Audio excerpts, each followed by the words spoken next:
Nah lucunya ini pengalaman kita di basket, mereka kecengklek terus membengkak.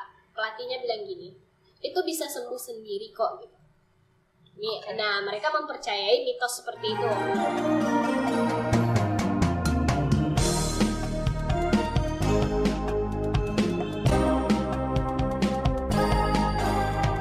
Oke, hai, selamat datang di Selaras Podcast. Dan kali ini bukan hanya Selaras Podcast aja, tapi berkolaborasi dengan Riau Basketball. Dan di sini ada R&B Riau Ngobrol Basket. Nah, sekarang Laras sudah kedatangan tamu, mbak-mbak cantik di depan Laras. Boleh dong mbak kenalin namanya? Halo, aku Regi Volasari, fisioterapi olahraga Riau. Wow, boleh kasih informasi nggak sih sebenarnya fisioterapi itu apa sebelum kita ke pertanyaan-pertanyaan selanjutnya nih? Oke, fisioterapi itu sebenarnya merupakan pelayanan kesehatan yang dimana dia bakal meningkatkan kualitas fungsi tubuh, terus menjaga, terus mengembalikan. Nah, jadi dari situ fisioterapi bisa melakukan tindakan-tindakan medis. Oke, berarti lebih kepada penjagaan badan dan semacamnya. Benar. Terus juga bisa mengobati mungkin ya. Iya. Seperti itu. Oke. Mungkin teman-teman banyak nih yang pengen bertanya seputar dunia olahraga. Nah, terutama itu basket ya, sini kita ngobrol. Penting apa sih Mbak fisioterapi itu di dunia olahraga, terutama basket gitu? Fisioterapi itu sebenarnya sangat penting buat olahraga ya, karena di situ dari fisioterapi tadi kan fungsinya untuk mengembalikan. Jadi ketika mereka cedera, kita bisa mengembalikan fungsionalnya secara baik tanpa menurunkan fungsi-fungsi yang lain. Terus kita bisa menjaga di sini tanpa mereka cedera pun fisioterapi bisa kecimpung di dalamnya gitu. Mereka bisa fisio untuk meningkatkan kualitas mereka berolahraga.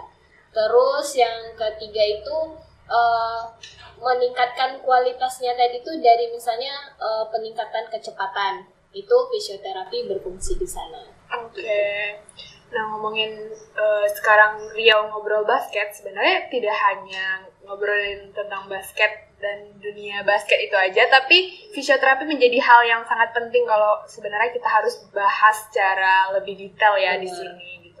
Nah, bedanya fisioterapi pada umumnya untuk bidang olahraga sama hal fisioterapi biasa gitu, kayak orang-orang seperti Laras dulu juga sempat fisioterapi tapi karena ada cedera gitu. Bedanya apa sih Pak kalau untuk di dunia olahraganya gitu? Nah, kalau fisioterapi itu sendiri sebenarnya banyak cabangnya. Fisioterapi geriatri itu untuk orang tua, fisioterapi anak, fisioterapi kecantikan, dan ada fisioterapi olahraga. Tapi basicnya itu fisioterapi itu sama, fisioterapi semua. Nah, di sini yang membedakannya fisioterapi olahraga itu dia fokus pada kasus-kasus cedera olahraga yang bersifat akut ya. Yang awal dia tidak akan menimbulkan penyakit yang bakal menahun gitu, tidak. Jadi fisioterapi olahraga itu awalnya itu kecimpungnya itu di dalam hanya cedera olahraga saja. Oke. Gitu. Terus kalau bedanya lagi nih, kalau kan ada nih kita yang misalnya aktif di olahraga tapi ya belum tahu atau mungkin emang nggak tahu fisioterapi itu sendiri gimana. Ada yang ngelakuin pijat atau datang ke ahli tulang. Nah, menurut Mbak itu gimana sih? Apakah itu sinkron atau beda lagi nih jenis-jenisnya gitu? Nah, itu sebenarnya beda banget. Fisioterapi ini di sini banyak juga sih yang nanya, fisioterapi itu awalnya gimana sih Kak? Sebenarnya fisioterapi itu kita menjadi fisioterapi itu dengan pendidikan fisioterapi. Jadi memang ada pendidikan untuk fisioterapinya. Nah, terserah itu kita mau berkembangnya ke fisioterapi olahraga atau mau kemana. Nah, kebetulan kami ke fisioterapi olahraga. Pijat itu sendiri di dalam fisioterapi itu ada mata kuliahnya, ada SKS-nya. Kita bilang pijat itu masas. Jadi masas itu ada untuk masas bayi, ada masas kecantikan, sama masas sport. Jadi untuk masas untuk orang olahraga itu ada tekniknya.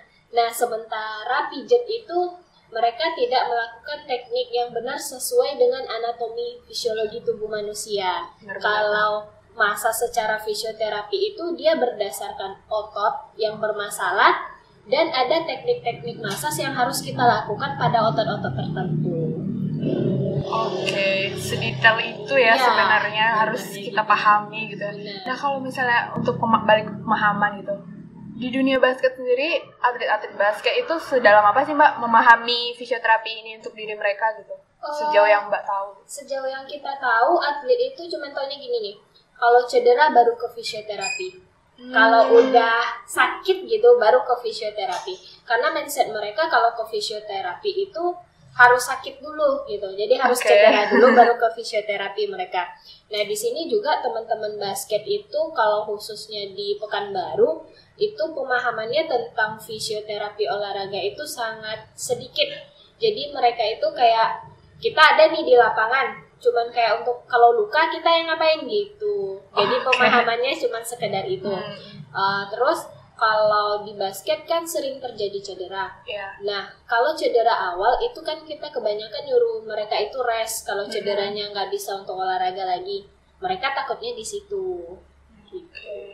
Tapi sebenarnya kan karena pemahaman mereka yang awam itu hanya tahu pas udah cederanya aja. Apa sih solusi dari seorang fisioterapi yang mengatasi mereka bahwa sebenarnya nggak saat cedera aja, kamu bisa ngelakuin hal-hal lain atau sebelum kamu melakukan pertandingan gitu. Biasanya apa sih? Ini biasanya kita lakukan, kita sering ke acara-acara basket kayak yang di Bormas Dedi ada beberapa ya, ada kayak LBJ gitu. Di sana kan anak-anak SMP, dari situ kita tanamkan ke mereka bahwa kalian butuh fisioterapi itu bukan saat di lapangan pas kalian ada event doang gitu. Nah, kalian cedera kalian yang kalian alami kalau tidak ditangani dengan benar, kalian bakal mengalami cedera berulang atau bakal memicu terjadinya cedera yang lain lagi gitu. Kita selalu edukasi mereka di lapangan. Sekarang posisinya fisioterapi olahraga di Pekanbaru itu sendiri itu benar-benar kita harus edukasi ke one by one.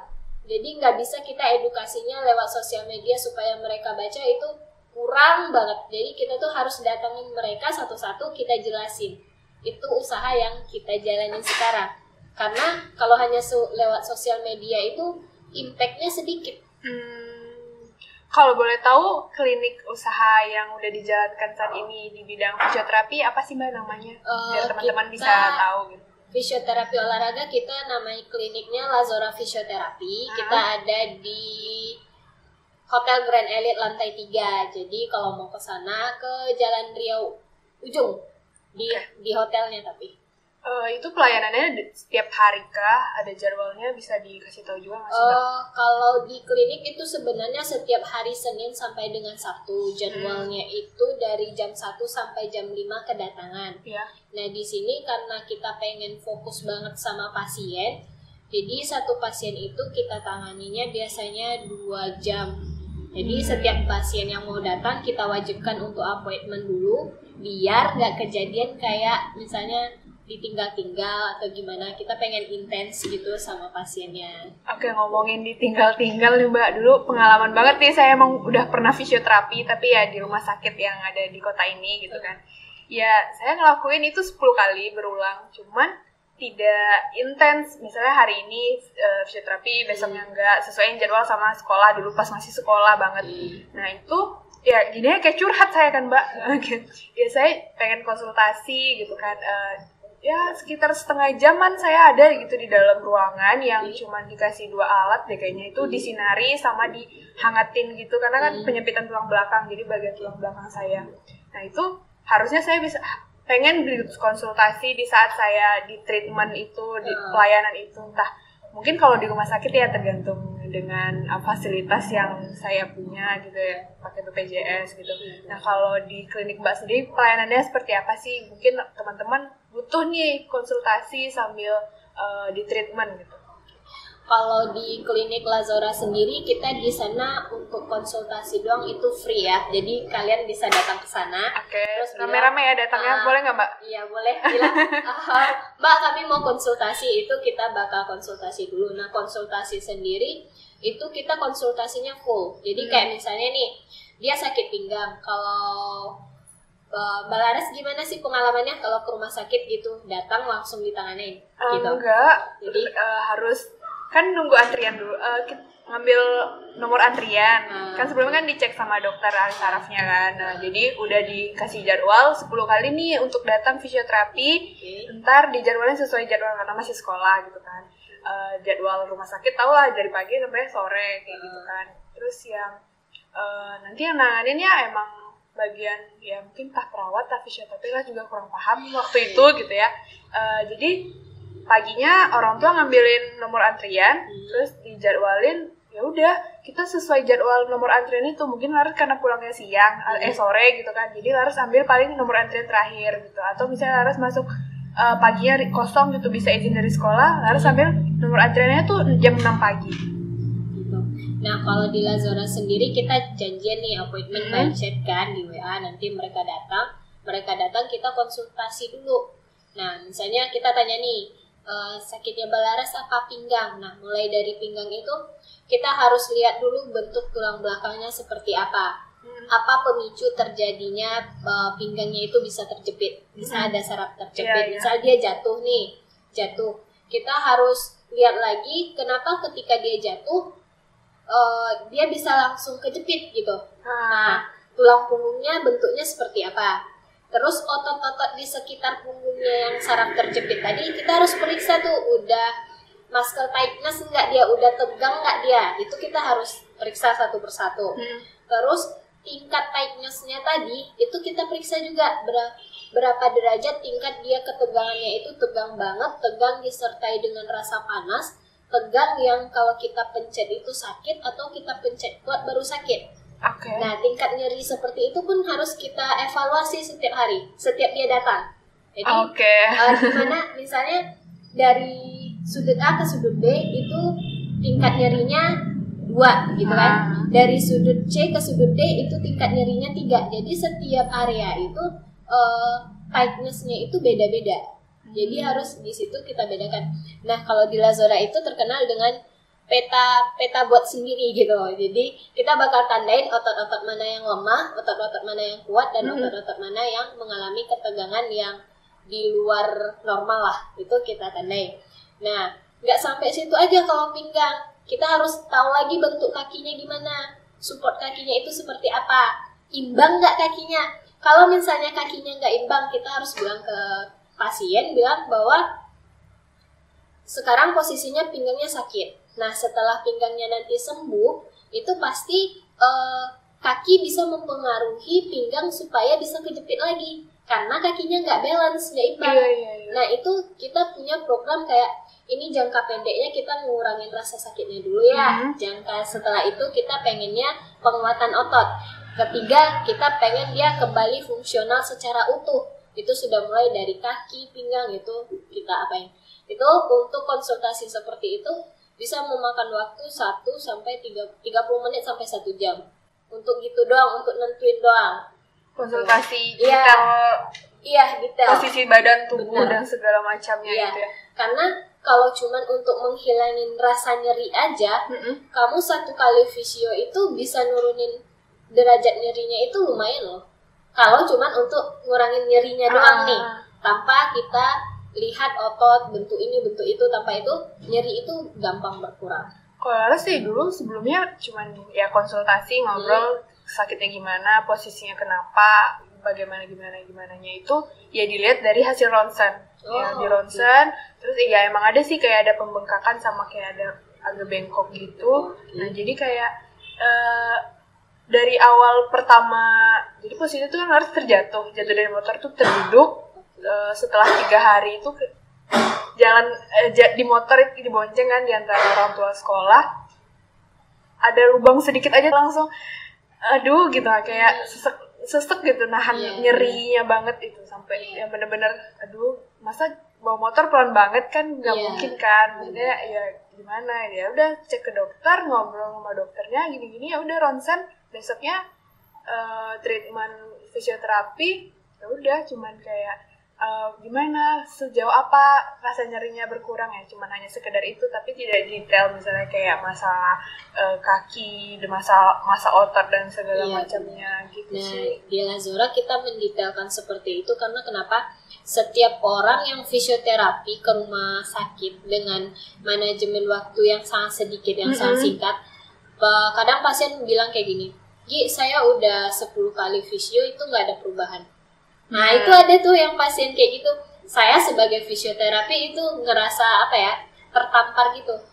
Gue sebagai fisioterapi kok nggak bisa sih gitu. Jadi kita berpikir untuk melakukan treatment fisioterapi itu benar-benar detail dan kita bilang, ibu tujuannya mau ngapain? Ngilangin nyeri aja, kita butuh waktu segini. Ibu mau mengembalikan fungsi, kita harus kayak gini. Ibu mau total semua, kita harus kayak gini. Dan ini tidak bisa ibu dengan sekali datang terus kita bisa nyembuhin gitu, kita nggak bisa gitu. Iya benar banget sih. Di sini juga kita nanyain pas waktu kayak mana sih sakitnya bisa bertambah, itu kita selalu nanyain. Pas kamu sholat berpengaruh nggak, jalan lama gimana, berdiri lama gimana, duduk ke berdiri gimana. Nah kalau masalahnya saraf kejepit di pinggang, kakinya kesemutan nggak, lemah nggak kakinya, itu kita selalu tanya semuanya karena itu nanti tuh semakin ototnya bagus, itu semakin kualitas fungsinya itu semakin naik gitu. Jadi kalau kita tahu pas dia duduk nih, kita itu duduk, berdiri, jalan, itu semua otot yang bekerja kan, otot utamanya itu beda-beda. Jadi satu persatu ototnya harus kita perbaiki. Oke, sedetail itu banget ya, berarti sepertinya Laras yang harus konsultasi gitu ya, pribadi gitu. Itu baru konsultasi doang, belum lagi kita nanti siap konsultasi, baru penanganan kan, baru kita cocokkan alat-alat yang bisa kita kasih ke pasien.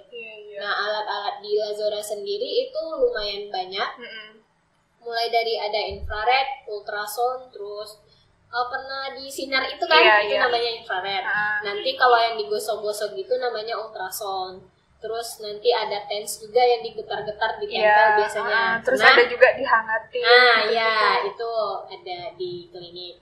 Nah, karena kita merupakan klinik fisioterapi olahraga, kita punya satu-satunya klinik yang punya alat recovery pump kayak air relax gitu. Kalau atlet itu kan siap tanding itu, kita kasih recovery pump ataupun air relax gitu yang kayak disarungkan ke kaki itu. Yang kembang kempis itu di Pekanbaru adanya di Lazora. Sangat memberi informasi terbaru dan terupdate dan sedetail ini gitu Bu. Karena ya mungkin atlet-atlet basket saat ini banyak sih yang belum tahu hal-hal seperti ini dan mereka harus banget tahu gitu ya. Terus apalagi kalau misalnya nih kan mereka aktif latihan, aktif olahraga dan semacamnya, ya mungkin konsultasi seperti ini yang mereka harus butuhkan. Gitu.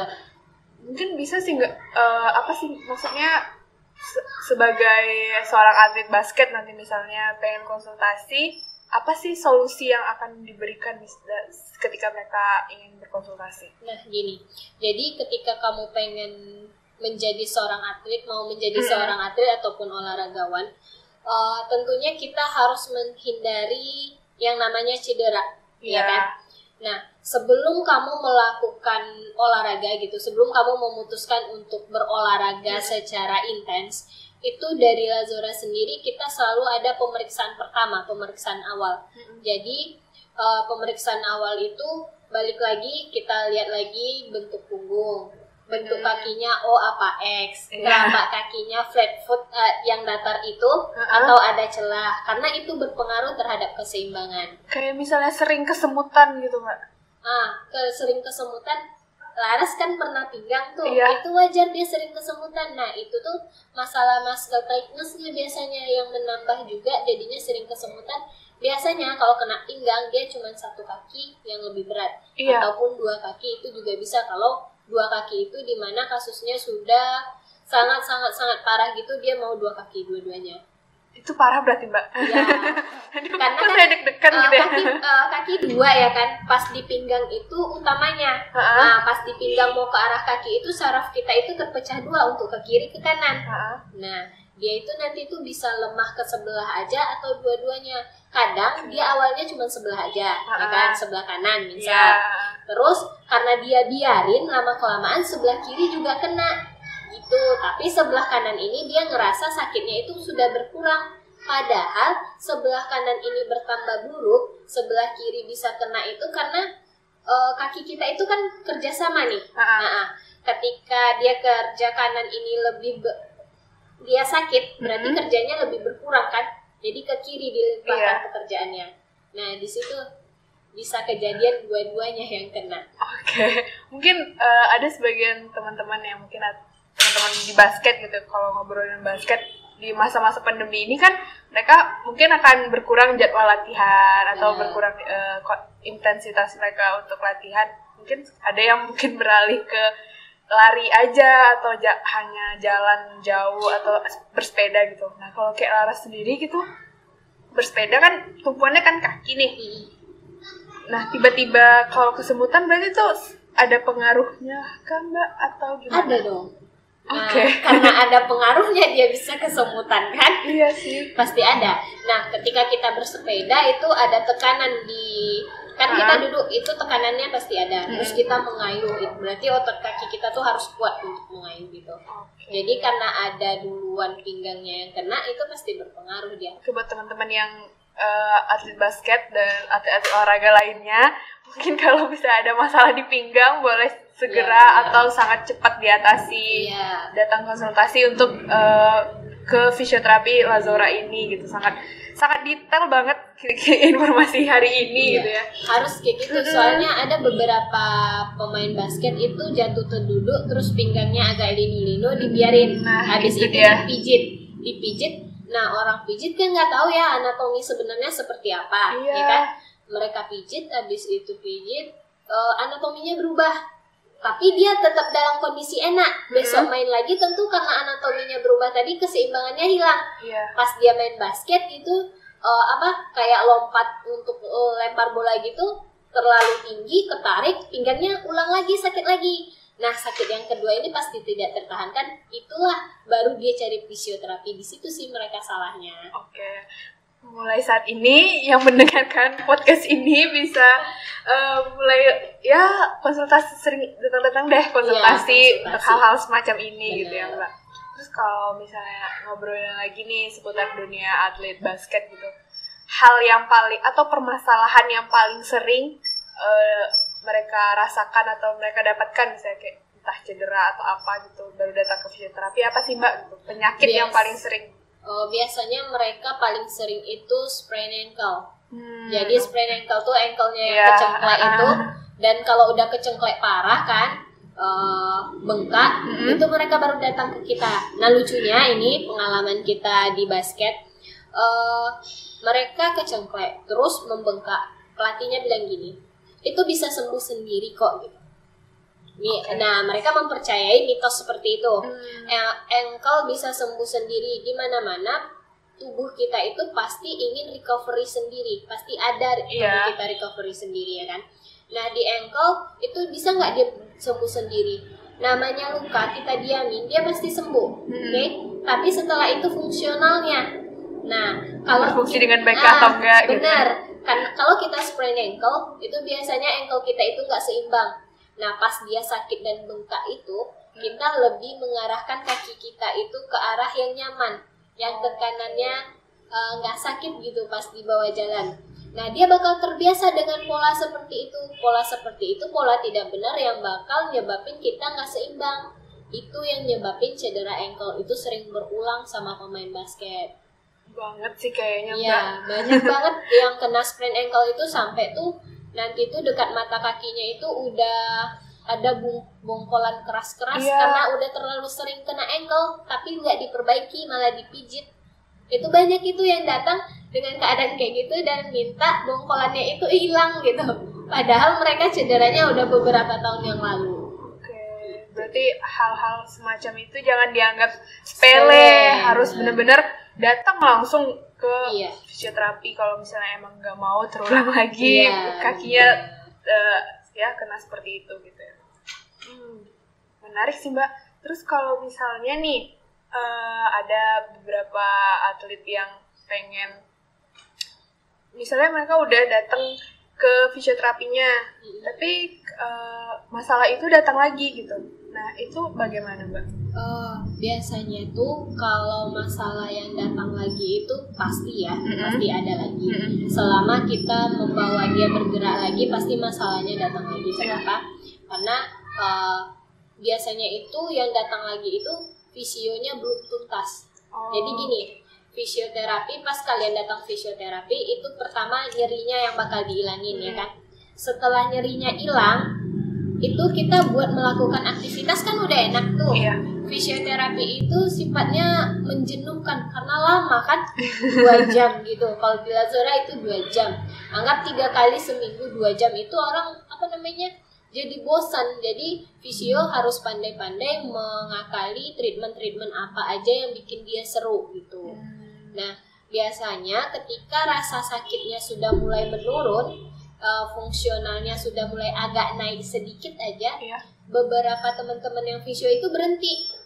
Nah itu goalsnya tadi kan ada 3 tahap tuh, ngilangin nyeri, ngembalikan fungsi, ngembalikan sempurna. Itu butuh waktu. Nah makanya dibilang tadi kalau sekedar cuman untuk ngilangin nyeri aja, menurunkan rasa sakit sedikit aja, sekali fisio itu udah terasa kok ininya, dampaknya ada yang berkurang gitu.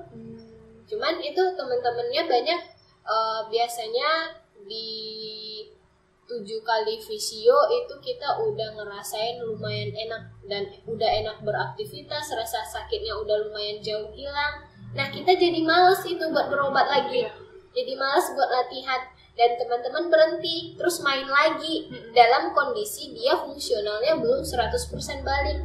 Di situ bakal terulang lagi di tempat yang sama atau bakal menyebabkan cedera yang baru lagi di tempat lain. Itu bisa kayak kena ankle kan, kita udah fisio nih 6 kali, dia udah enakan, dia udah main tanpa pemanasan atau segala macamnya, dia kan belum kuat, jadi nggak imbang, lututnya bisa kena atau kompensasinya ke pinggang itu bisa jadi, atau ankle-nya kena lagi. Biasanya itu dia mau kena berulang.